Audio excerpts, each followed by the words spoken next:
మనిషికి పరిస్థితి కల్పించేది నేను కాదు, మనిషి చేసే కర్మే స్థితిగతులను కల్పిస్తుంటుంది. ఆ పరిస్థితిలో మన ప్రతిక్రియ మనల్ని ఆ పరిస్థితులతో బంధిస్తుంది.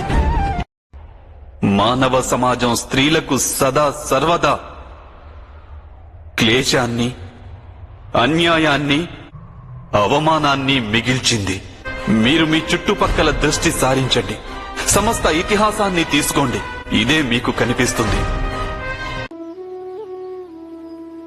నీ కర్తవ్యాన్ని నమ్మకంతో చెయ్యి.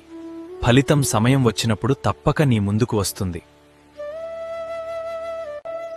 నీ మనసే నీ గొప్ప మిత్రుడు, అదే నీ శత్రువు.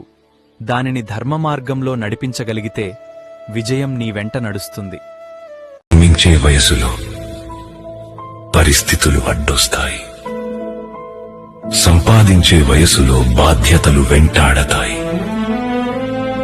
మనిషి వెంబడించేది ఒకటి, కాలమిచ్చేది మరొకటి.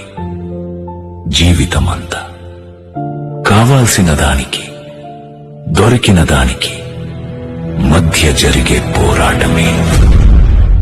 ఎప్పుడైతే ఏమీ అర్థమవదో, ఏ దారి కనిపించదో, అప్పుడు ఆ భారమంతా భగవంతుడి మీదే వేయి.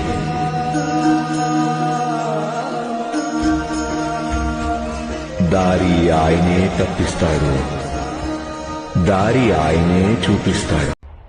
మానవ సమాజం స్త్రీలకు సదా సర్వదా క్లేశాన్ని, అన్యాయాన్ని, అవమానాన్ని మిగిల్చింది. మీరు మీ చుట్టుపక్కల దృష్టి సారించండి, సమస్త ఇతిహాసాన్ని తీసుకోండి, ఇదే మీకు కనిపిస్తుంది. అందరితో రాముడిలా ఉంటే కుదరదు అర్జున, ఇది కలియుగం. మంచివారితో రాముడిలా, స్నేహితులతో కృష్ణుడిలా, అహంకారులతో నరసింహునిలా, అన్యాయం ఎదురైతే పరశురాముడిలా, ఒంటరిగా ఉన్నప్పుడు బుద్ధుడిలా ప్రశాంతంగా ఉండు. తిన్నది కడుపులో ఉండకపోవచ్చు,